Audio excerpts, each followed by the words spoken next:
500 साल तपस्या करने के बाद उन्होंने प्रसन्न होकर विष्णु भगवान ने शिव जी को काशी गिफ्ट किया। 3 खंड में काशी गिफ्ट किया। ओमकालेश्वर, विश्वनाथ जी, केदारकालेश्वर। जो आपने स्नान किया जो केदार घाट पे, वो केदारकालेश्वर। काशी हमारा त्रिशूल पे टिका हुआ है। स्नान करने के बाद जो आपने दर्शन किया वो केदारनाथ मंदिर था। जैसे हमारे काशी में 12 ज्योतिर्लिंग है, जैसे 12 ज्योतिर्लिंग है, 56 विनायक है, 9 देवी, 9 दुर्गा, 8 काल भैरव और 108 हनुमान जी मंदिर यहाँ पे स्थापित। जैसे जो पूरे काशी, जो पूरे पृथ्वी में आप धरती भ्रमण का दर्शन जो नहीं पूजा पाठ करते हो, काशी में आप आके यहाँ कर सकते हैं। जैसे जो ओल्ड हो जाते हैं, जिनको चलने में दिक्कत होता है, तो काशी में हमारे 12 ज्योतिर्लिंग है। जैसे बाबू को काशी हमारे 12 ज्योतिर्लिंग है। जैसे आपने जो ज्योतिर्लिंग किया, जो केदार घाट पे आपने किया है, जो केदारनाथ में जाने के बाद जो फल प्राप्ति आपको ज्योतिर्लिंग का मिलता है, वो यहाँ पे भी सेम उसी नहीं तरह ही है। जैसे जो और चल फिर नहीं सकते, काशी में जाके 12 ज्योतिर्लिंग दर्शन कर सकते हैं। अब हमारे यहाँ पे चलती है, जैसे आपका लेखा जोखा कौन करता है? ब्रह्मा जी ना, चित्रगुप्त। और कोई? माता। और कोई? बस ये सही बोला। हमारा लेखा जोखा चित्रगुप्त तय करते हैं। जो हमारी लेखा जोखा होती है, सजा कौन देता है? यमराज। मगर ऐसा यहाँ काशी में नहीं है। काशी में उल्टा है।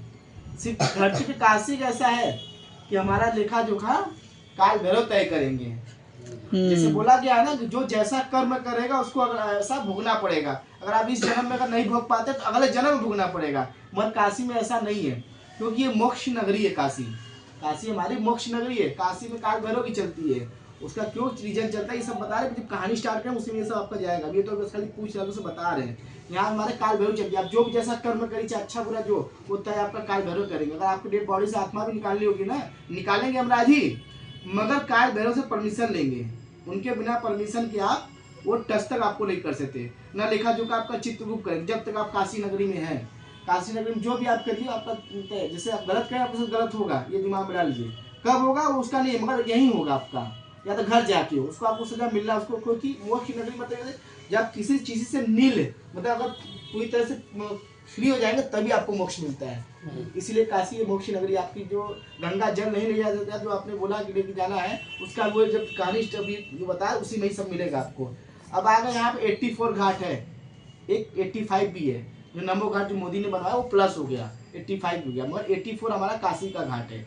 वो 80 वो नमो अपने काशी में नहीं आता। 84 घाट में 2 शमशान घाट है, एक हरिश्चंद्र घाट, एक मणिकंका घाट जो शमशान भूमि है। एक हरिश्चंद्र, एक मणिकंका घाट।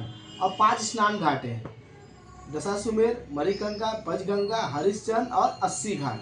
जो हरिश्चंद्र आपने जहाँ स्नान किया वो स्नान घाट था आपका, इसलिए हमने यहाँ स्नान कराया। बाकी आप सब घाट पे स्नान कर सकते हैं, मगर मोस्ट जो बेस्ट ये आपका घाट जो 5 स्नान घाट है ये मेन है आपका, यहाँ पे आपको स्नान कर सकते हैं। अब आते हैं काल भैरव पे। जैसे हाँ 84 घाट घूमने से होता क्या है, जैसे मनुष्य की जो मानव की जीवन होती है 84 लाख यूनि पार करके जाएंगे तो आपको मानव जीवन मिलेगा। बड़े पंडित से किसी पता होगा आप लोग, अगर 84 लाख यूनि मतलब से जीव जंतु जानवर पक्षी सब कुछ आता है उसमें। 84 लाख यूनि जब पार करोगे, ये सब ध्यान सुनना, इसको जीके नॉलेज पूछता है। 84 लाख यूनि जब पार करके आओ तब मानव की जीवन मिलता है। मगर यहाँ बोला कि अगर आप 84 घाट घूमते हैं तो 84 लाख यूनि से आप पार हो जाते हैं। अगर आप उसको व्यू देखते हैं बोट द्वारा, अगर आप घूमते हैं तो आप 84 लाख, देखिए वही ऑप्शन है, पैदल घूमिए 84 का, या तो बोट से घूमिए, ये 2 ऑप्शन आपके पास है। इससे आप यूनि से ही आप पार हो जाते हैं। ऐसा जो शास्त्र में लिखा है काशी में वो हम आपको बता रहे हैं, अपने तरफ से कुछ नहीं बता रहे हैं, ठीक है। अब आते हैं हम काल भैरव। यहाँ की हमारे यहाँ की जो काल भैरव करता है, ये आप तीसरे खंड में बैठे हैं। अभी हम लोग जो बैठे हैं तीसरे खंड में, विश्वनाथ जी दर्शन करेंगे दूसरा खंड है, जो काल भैरव करेंगे वो फर्स्ट खंड है। और हमारे यहाँ की लेखा जोखा काल भैरव जो चाहेंगे तभी आपके साथ अच्छा होगा, ना तो नहीं होगा। उनके परमिशन के बिना एक पत्ता भी यहाँ हिल नहीं सकता, या किसी को हिम्मत नहीं टच कर दे आपको। तो काल भैरव कोतवाल इसलिए बनाया गया, यहाँ के हमारे कोतवाल हैं। हुआ क्या था, एक बार ब्रह्मा विष्णु महेश, शॉर्टकट पे जाएंगे, ब्रह्मा विष्णु महेश में बातचीत हो रही थी। तो उसमें ये हुआ कि सबसे सर्वश्रेष्ठ कौन, महान कौन, हम कि तुम आप, जैसे होता है 3 लोग चर्चा। अच्छा बताए उनमें सीनियर कौन था, ब्रह्मा विष्णु महेश में सबसे बड़ा कौन? और ब्रह्मा जी। आप लोग? भोलेनाथ। और बस बस और कुछ नहीं ना, 3 है, 3 ऑप्शन दिए थे आपको। ब्रह्मा जी सबसे सीनियर है भाई, बूढ़े हैं बुजुर्ग आदमी तो भाई तो सीनियर रहेंगे। मगर कहा जाता है ना, जो ज्यादा चराग बनता है वो हमेशा गड्ढे में गिरते हैं। कभी ज़्यादा चालाक नहीं बनना चाहिए, बस समय समय हर समय चालाकी नहीं दिखाना चाहिए। ब्रह्मा जी के कितने सर थे बताओ? वैसे तो 5 थे। और कुछ 5 थे 5। जी, ब्रह्मा जी के 5 सर है, अब नहीं है। तो ब्रह्मा जी का जो 5वां सर था बहुत ज्यादा बोलता था, भोलेनाथ ने काट दिया था। उनका हर सर कुछ अलग ही, मतलब कोई कुछ। तो ब्रह्मा विष्णु में एक दिन से बहस हुआ था, भाई हम महान, हम सबसे बड़े, सबसे सीनियर, मतलब सबसे ताकतवर हम। तो शिव जी प्रतीक्षा लेते हैं, मतलब इम्तिहान पेपर लेते, क्या है, एक स्तंभ पैदा करते हैं, ज्योतिर्लिंग, एक जमीन से नीचे आसमान से ऊपर जाता है। तो जो सबसे पहले बता देगा वो सबसे बड़ा। तो विष्णु भगवान लेते हैं अवतार, बड़ा अवतार। अभी आपने एक मूवी देखा होगा, बड़ा अवतार किस चीज का लिए था? बड़ा अवतार कौन सी है विष्णु भगवान की?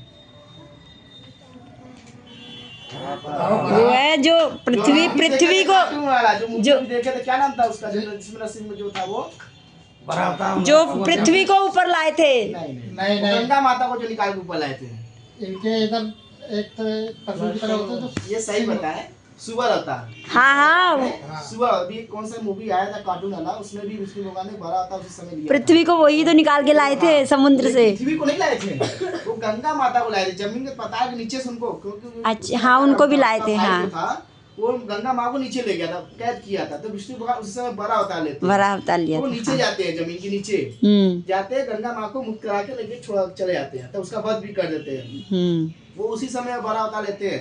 फिर जो उसका बड़ा भाई होता है, उस सबका नाम नहीं याद रहा अभी, जो एक मूवी अभी आया था उसमें समय पूरा स्टोरी दिया हुआ उसमें। अभी एक मूवी आई थी कार्टून में, जो अभी आई थी नरसिंह, क्या नाम था ना, नहीं नरसिम्हा नहीं था, कार्टून वाली मूवी अभी बहुत लेटेस्ट चला था, 2-1.5 महीना पहले, नरसिम्हा था। हाँ भाई, तो वो बड़ा अवतार लेते हैं विष्णु भगवान। ब्रह्मा जी ऊपर जाते हैं, पता करते हैं स्तंभ का कहाँ एंड, मतलब खत्म कहाँ है। अब विष्णु भगवान नीचे जाते हैं, मगर खोज पता नहीं कर पाते, उनका कोई मतलब था ही नहीं है, मतलब नीचे नहीं ऊपर नहीं, कहाँ का कोई, शिव जी का कोई अंत नहीं था, कहीं नहीं है। तो विष्णु भगवान को मान कहते हैं कि हमको नहीं पता। तो ब्रह्मा जी, ये लंबी कहानी शॉर्टकट में जा रहे हैं, ब्रह्मा जी बहुत, जो 5वां में बहुत पटक कहता हम जान गए।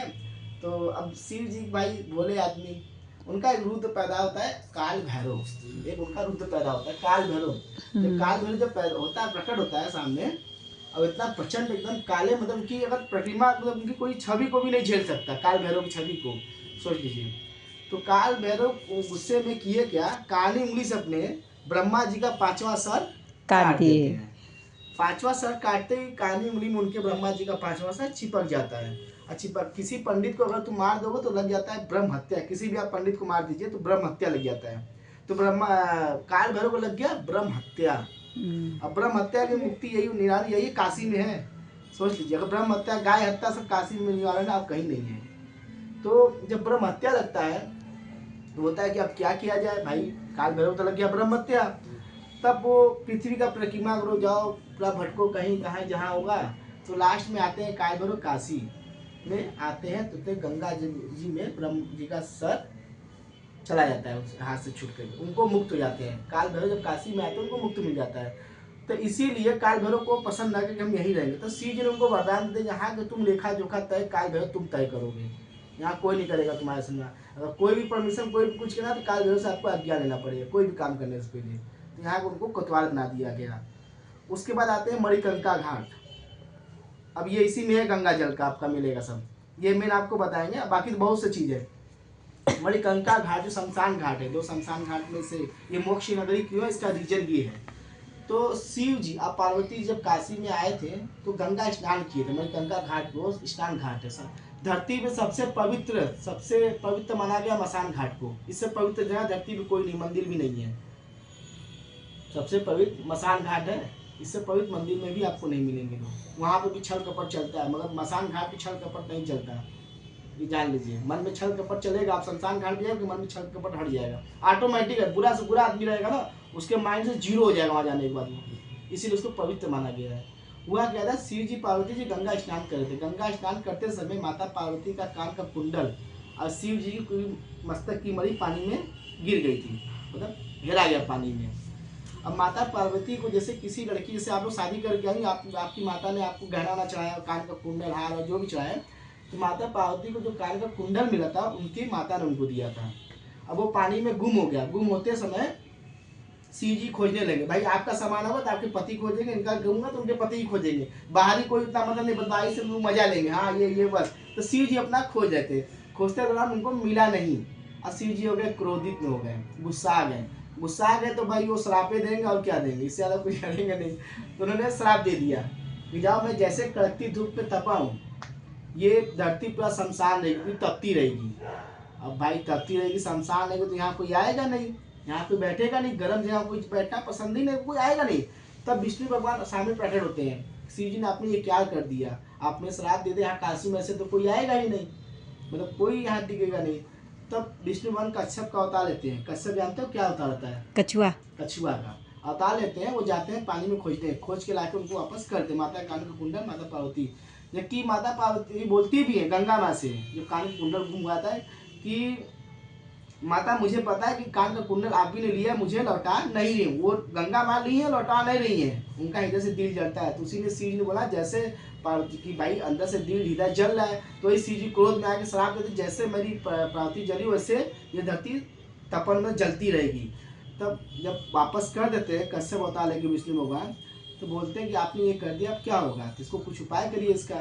तो जाओ मैं वरदान देता हूँ, जिसकी भी डेड बॉडी ला के जला दीजिए यहाँ पे, उसको सीधे मोक्ष की प्राप्ति होगी।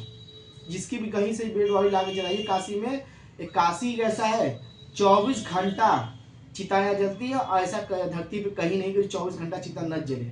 कहीं कहीं जहाँ भी आप लोग रहते हैं वहाँ दिन में चिता जलता है, रात में नहीं जलता। सूर्य उगेगा तब स्टार्ट होगा, डूबेगा तब बंद हो जाएगा। मगर काशी में ऐसा नहीं है, चाहे रात हो चाहे दिन, चाहे ऐसा आज तक रिकॉर्ड हो गया, कई 1000 साल से जलता हुआ है, कभी चिता धरती वहाँ शांत नहीं रही है, वो श्राप की वजह से।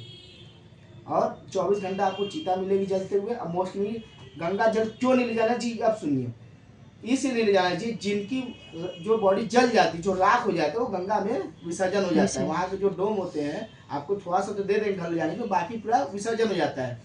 अब मान ली उसी में घुल गया, पानी में आप नमक घोलिए, ग्लूकोन डी घोलिए, तो आपको दिखेगा नहीं, व्हाइट ही दिखेगा, तो आपको दिखेगा नहीं, व्हाइट ही दिखेगा, तो आप उसको पी लिए या तो ले। अब मान लीजिए पानी में उनका राख घुला हुआ है, आप किसी को लेके जा रहे हैं, अब वो बॉडी यहाँ क्यों आई थी जलने के लिए, बाहर से जो भी आया होगा वो मोक्ष के लिए आया था, मोक्ष के लिए, आप उसको ही वापस फिर से ले जा रहे हो। अच्छा, तो वो अगर साथ में आप ले जाएगा तो आपको कष्ट देगा, इसीलिए कहा गया शास्त्र में काशी से गंगा जल नहीं ले जाना चाहिए। यही आपका रीजन है। अब आते हैं घूमने की पूरी आपकी प्लानिंग क्या रहेगी, ऐसा देख लीजिए। सबसे पहले हम लोग का विश्वनाथ जी रहेगा, अभी यहाँ से नहीं लेंगे, तो अगर प्रोटोकॉल हो जाता है ठीक है, तो डायरेक्ट यहाँ से एंट्री कर जाइएगा, हम ट्राई करेंगे उससे आपके आईडी से। उसके बाद दर्शन करके आएंगे, आप लोग जाएंगे प्रसाद खाने, ठीक है, भोजन बाहर नहीं करना है, आप लोग जाएंगे प्रसाद खाने, विदाउट लहसुन प्याज का प्रसाद होता है, तो समझ लीजिए अगर 1000 का ही प्लेट खा लेंगे, उस प्रसाद के आगे फीका है, ठीक। उसके बाद हम लोग निकलेंगे काल भैरव, क्योंकि आपको विश्वनाथ जी करने में काल भैरव मंदिर हो जाएगा, सभी मंदिर बंद, इतने आपके टाइमिंग में आपका हम पूरा बना लेंगे शेड्यूल, फिर चलेंगे काल भैरव। हाँ, काल भैरव के बाद आपका हम लोग इतना करने में 4 बज जाएगा।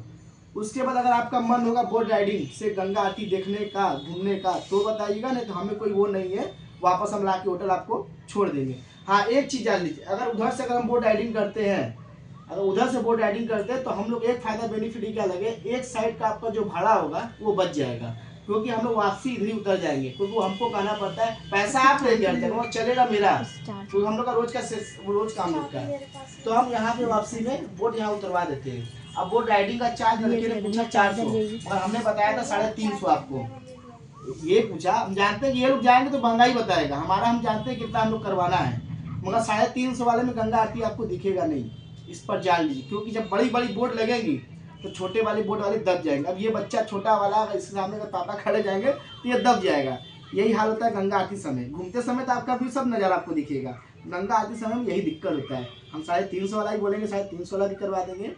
500 से देखिए स्टार्टिंग होता है, 500 से स्टार्टिंग बढ़िया बोट, जो बजड़े भाई जो 2 तल्ले की बोट रहती है, उसमें कुर्सी लगी रहती है, एक एक कुर्सी, जैसे टिकट नहीं होता है, जैसे बस का टिकट लगा होता है, वैसे वो सिस्टम वहाँ पे चलता है, आप लाइन से लगे। 500 से लेके 700 भी, 1000 भी, वो आपके